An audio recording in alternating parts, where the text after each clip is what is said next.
Go. Minister Young, the floor is yours. Good morning. Thank you, Dax. His Excellency Irfan Ali, President of Guyana, the Honorable Daryl Vaz, Minister of Science, Energy, Technology from the Republic of Jamaica, Professor Avinash Prasad, to the Chairman of the Energy Chamber, Mr. Dwight Mahabir, to Dax, to everyone who is here assembled this morning. Thank you all very much. Good morning, for the privilege to be able to address you. I'm going to go off script, as I sometimes do, and start by saying that the previous speaker gave what was an interesting perspective. And it brings home, I think, an important point that I'm going to feed into here this morning. It is the different perspectives that persons have, because obviously the perspective is that of one whose economy is not based on oil and gas and is not an energy-based economy. And I smile to myself because I recall at the outbreak of the pandemic 2 years ago, part of the discussion we were having as a region was the safety, for example, of cruise ships for tourism and how different CARICOM countries had different perspectives at the time. And the simple point is, when your economy is dependent on something, your perspective is, of course, focused on the protection of that. So, for example, there will be some who would want to protect the tourism-based part of their economy. We in Trinidad and Tobago, of course, have to find a balance. And that balance is, one, the protection of our energy-based economy, but whilst, of course, being very focused on our global objectives and our global commitment to reduce the dangerous greenhouse gas emissions and to decarbonize and to do what needs to be done to move us towards a greener, cleaner energy. But of course, there is a balance that is very perspective-based in that. And part of what my presentation that I'll now get to this morning was planned to be is to really put in perspective, where are we as a CARICOM region in this global greenhouse gas emissions? And let's not fool ourselves. I'll start by saying at the outset, our contribution to the dangerous global climate change and warming is minuscule. We must still do our part as we're part of the global economy and we're part of this globe. We must do our part and we will do our part, and we're committed to do our part to be able to reduce these harmful emissions and to do what needs to be done. But the truth is, this really is a conversation that we need to take to the wealthy and developed countries. So allow me now to touch briefly on parts of my script before I go off script again, just to give some context. I want to start by thanking the Energy Chamber once again for the opportunity to present at this conference, and I wish you all of the success in the conference. Over several decades, governments have pledged to do their part to limit global warming. However, it is arguable that the most significant development was the 2015 Paris Climate Change Agreement. In that agreement, it was established that to limit global warming to 1.5 degrees Celsius, emissions of carbon dioxide needed to reach net zero between 2044 and 2052. Total greenhouse gas emissions must reach net zero between 2063 and 2068.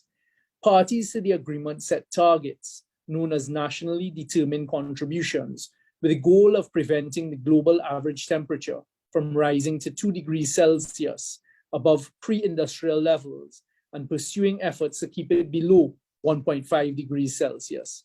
Recent projections by the US Energy Information Administration, the EIA, have suggested achieving these targets will be challenging. In its 2021 International Energy Outlook, the EIA has predicted that based on current policy and technology trends, global energy consumption and energy-related carbon dioxide emissions will increase through 2050 due to population and economic growth. Global energy use is projected to increase by 50% by 2050. The consumption of all major fuels grows from 2030 to 2050. Renewable energy consumption more than doubles between 2020 and 2050 and nearly equals liquid fuel consumption by 2050, accounting for 27% of global energy consumption in 2050. Coal share of global energy use steadily declines through 2050. However, the consumption declines absolute terms through 2050, in part as a result of low near-term natural gas prices. Natural gas consumption grows by 31% through the projection period, in which it decreases slightly from 24 to 22% of total primary energy consumption. Carbon dioxide emissions are projected to grow from 34 billion metric tons per annum in 2020 to 43 billion metric tons by 2050, with the majority of the increase in emissions, approximately 8 million metric tons, being generated by countries which are not members of the OECD. Based on fuel types, carbon dioxide emissions related to coal consumption is projected at 17 billion tons in 2050, compared to 16 billion metric tons for liquid fuels and 10 billion metric tons for natural gas. This establishes coal consumption as the largest emitter of CO2. Therefore, any strategy to reduce CO2 emissions must prioritize the reduction of coal as an energy source. This is critical and not part of our Caribbean landscape. And it's at this point I'd like to again come off script. Ladies and gentlemen, the reality, if we are to reduce the harmful emissions, it needs to focus on the reduction of the use of coal as the number one priority. There are three fossil fuels: coal, oil, and natural gas. I can get into the statistics that have been provided to me here with respect to the major emitters, who are China, India, the United States, and Russia as the top four. Their use of coal, coal-based technology, and the continued use, and coming out of COP26 within recent times, seeing how those coal emitters have pushed their objectives and their commitments to reduce the level of coal dependency beyond 2050. And that is where the reality sets. Now, one thing the former speaker, Professor Avinash, talked about that is absolutely correct, not that the rest isn't, is that we, small island states, are being directly affected now by the global climate change. So what I wanted to use this morning's opportunity to really push and to talk about is, what do we do as a region? What do we do as a CARICOM? And what I'd like to suggest here is something that I've suggested before. Our voices have to be heard. Our voices to the wealthy and the developed nations, who are the major contributors to the harmful gas emissions, has to be twofold. One, requesting and asking them to reevaluate their reduction of their emissions. But two, there were promises that came out of Paris and they were reaffirmed at COP26 for them to provide us developing countries with the necessary financing and technology for us to do our part to move away from the use of fossil fuels. In Trinidad and Tobago, the good news for us, from my perspective, is that 99.9% of our electricity is already produced from natural gas. The reality is natural gas is here to stay and will be here for many decades to come. Natural gas is considered scientifically the cleanest burning fossil fuel out of the coal, the oil, and natural gas. And that is what our economy is based on. We will continue to produce oil. And what do we do as a country, Trinidad and Tobago, to find the balance between the continued exploitation, which I make no apologies for, of our oil and gas in our economy, but finding that balance to decarbonize and to move towards cleaner, greener energy. And that's where our focus is. So the first part of my contribution, I'd like to focus on the point that we as a region need to make more noise.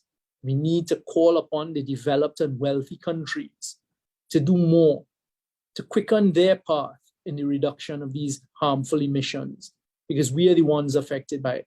But then secondly, to cough up that financial assistance that is important for us to be able to move towards more renewables, for us and our economies to move towards more, newer technology that utilizes cleaner fossil fuels and cleans up the energy and cleans up the environment.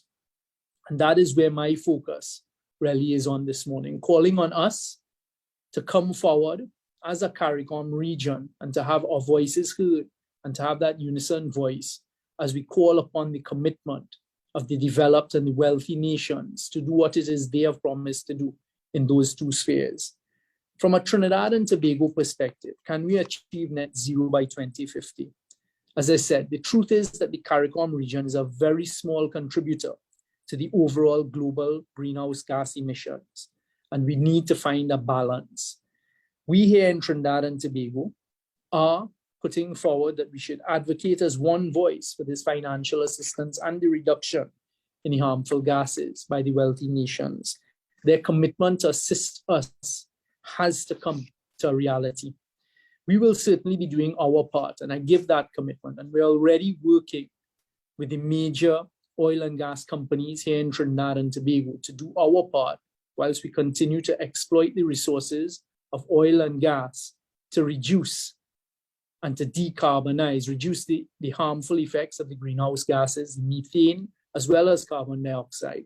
I heard presentations earlier from NGC, our national gas company, and the NGC group who are leading the charge in some of these areas. I was pleased to see as we were in this conference that BP have just put out a release of their commitment and their signing of an agreement with the University of the West Indies and UTT for carbon capture, sequestration, injection. How can we use that technology? And that's one of the areas that we will be focused on here in Trinidad and Tobago. And I call upon the companies who are at the Point Lisas estate to partner with the government now. That is a cluster of plants that we can utilize to find a way to strategize, to monetize, and to provide a structure and whatever is the technology needed for carbon capture in that area and the use of carbon capture, and therefore the decarbonization of your products. Find a way for us to work together that you can get carbon credits going forward for your products. Again, from a Trinidad and Tobago perspective, I think we're fortunate as the world does shift that both the methanol and ammonia produced at Point Lisas are already at the forefront of the types of commodities that are being used for cleaner, greener energy. How do we here in Trinidad and Tobago utilize that and make it happen? As we continue to restructure Atlantic LNG, part of the conversation is the future decarbonization. We are very aware and very committed to our reduction here in Trinidad and Tobago. The government has pledged to use transportation and other areas in the reduction of our contributions to these harmful gases. As you know, in our recent budget, what we did is promote the use of electric vehicles. But again, the reality is, even as we do so, we as a region are such a small priority in the global provision of these electric vehicles that I fear, even as we take these steps, how soon would we be able to move towards that? But we will continue to do our part here. We're also looking at hydrogen project. I see tomorrow there'll be a panel discussion and feature addresses on the use of hydrogen. You have the New Gen project moving towards that. And we're looking at these areas as to how we're able to again move into that sphere of greener, cleaner energy. We are looking at waste to energy. I heard Proman talk about the use of waste to energy and the methane that can be captured there. These are some of the projects that need to be done. But again, we require the financing. If we can, just before coming into this conference, I had a meeting with the president of the CDB and his team, and I was asking them to step forward in the region, in the CARICOM region, and maybe become the focal advocate to go out and to get these commitments for the financial assistance for the region, for us to be able to pursue some of these projects that we need to, as we do our part in the reduction of these harmful emissions. So I also put that there, and without their knowing, use this platform now to call upon all of us here in the CARICOM region to get together. Maybe we should consider using the Caribbean Development Bank as one of our major advocates in going out to these wealthy and developed nations to get their commitment to the region in terms of financing for us to pursue in our respective islands and in Guyana, Suriname, some of these projects that need to be done. We have a lot to get done. And I agree that the time is already behind us. And what are the decisions we can take now? Again, in Trinidad and Tobago, I'm embarrassed to say that I didn't meet my target of the month of January to be able to sign off on Project Lara with Lightsource BP, which is backed by Shell and BP. So I'm happy to see that the multinational oil and gas companies in Trinidad and Tobago are stepping forward to assist us as we move towards the use of renewables.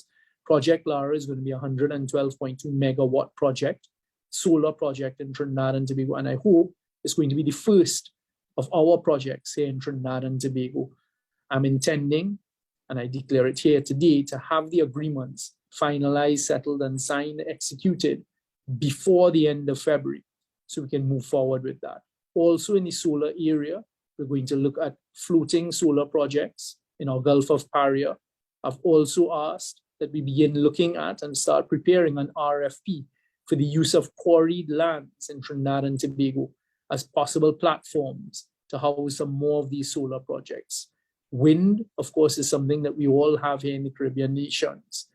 But I caution you, on the recent trip to Glasgow for COP26, the irony did not escape me as I sat on the train heading to Glasgow of looking up on the many mountainside, hillsides in Scotland and seeing the many, many wind turbines not moving. And what that did is show us that there must be a balance between the use of renewables, because we are all aware of what happened in Europe recently when their dependency on renewables, wind, solar, and others, took a hit because Mother Nature wasn't sending what needed to be as their raw feedstock, for example, wind for the use of the turbines. And let that be a lesson to us all. There is no one-stop fix. The renewables are not going to be the complete fix. We believe that natural gas and cleaner energy sources have to be part of the equation, because as we know, even with the solar and the growing technology that allows you to capture some of the electricity, some of the energy produced by sunlight through solar into batteries, it's not perfect technology. So let us not fool ourselves that that is the panacea and is going to provide all of the solutions. But what is clear is we need to push the more wealthy and developed nations to do their parts, whilst we do what we can in our areas. The carbon sequestration and injection projects in Trinidad and Tobago, I'm hoping to shortly go to Cabinet with a proposed policy for us to get on with it, because the time for talk has got way long past, and now it is what are the projects we can immediately implement and move towards to keep us competitive whilst reducing our global emission, our contributions to the global emissions. So these are some of the concepts that I wanted to share with you here this morning. I went a little bit off course, but I didn't think it, based on the conversations that were taking place ahead of me, I didn't think it prudent to carry on with the prepared speech for me this morning that really got into what are the types of emissions we're seeing from some of the more developed and wealthy countries and what is required on their part. We are only in control of ourselves. And I was pleased to hear the previous speakers in this section of the conference talk about their commitments, what's happening in Guyana, what's happening in Barbados, what's happening in Jamaica. Hopefully I've given you some idea of what's happening here in Trinidad and Tobago. We at the Ministry of Energy and Energy Industries are willing to listen, and we're willing to work with all of our stakeholders, because the truth is it can't be, there's no switch to flick and just turn off the whole traditional oil and gas based economy and all of that sector. And what we have to do is we have to find balance. And what we need to do is find ways to work with the rest of the region towards a greener, cleaner world and globe. So ladies and gentlemen, without taking up much more of your time, points that I'd like to share with you all there this morning. There's much more to come, and we require the assistance of all in the sector. We are going to be pushing with the conversations at Point Lisas with that cluster of plants. How do we keep you competitive? How do we help in the continued production of ammonia and methanol, and to make your decarbonization a reality so you can have a more competitive advantage with the sale of your products in the other markets? But let us live in a world of reality, is what I'd like to end with. And let us also understand that we have to come forward as a region and fight for our peace at the table, because it's very easy for the others to cast blame and to put restrictions on us and to do what they believe is necessary to protect their economies. And that's what goes on. That's the reality. So in closing, I'd like to thank you for this opportunity. I wish you all of the very best. I've looked at the schedule and see there are very interesting discussions to take place in the next couple of days. I'd like to congratulate once again the Trinidad Energy Chamber under the stewardship of the chairman, Mr. Dwight Mahabia, and Dr. Dax Driver, for all that they continue to do in bringing us together. And to all of you stakeholders, the time is now, and the decisions that we're going to be taking now are the ones that are going to affect our children in the future as we navigate this increasingly difficult global climate, literal global climate. And we're seeing what is taking place in front of our eyes with the unprecedented flooding, snowstorms, even the effects of the volcanoes, droughts, etc. It is here upon us. And what is it that we have to do as our contribution to reduction of those emissions, but also the protection of our economies, and to make sure we get our slice of the pie as well going forward. Thank you very much for allowing me the opportunity to share a few thoughts and words with you here this morning. Thank you. Thank you very much, Honourable Minister, and that brings us to the end of our panel of keynote speakers. So I'd like just to thank our four keynote speakers, His Excellency Dr. Mohammed Irfan Ali, the President of Guyana, the Honourable Daryl Vaz, the Minister of Science, Energy and Technology from Jamaica, Professor Avinash Prasad, Special Envoy to the Prime Minister of Barbados, and the Honourable Stuart Young, the Minister of Energy and Energy Industries.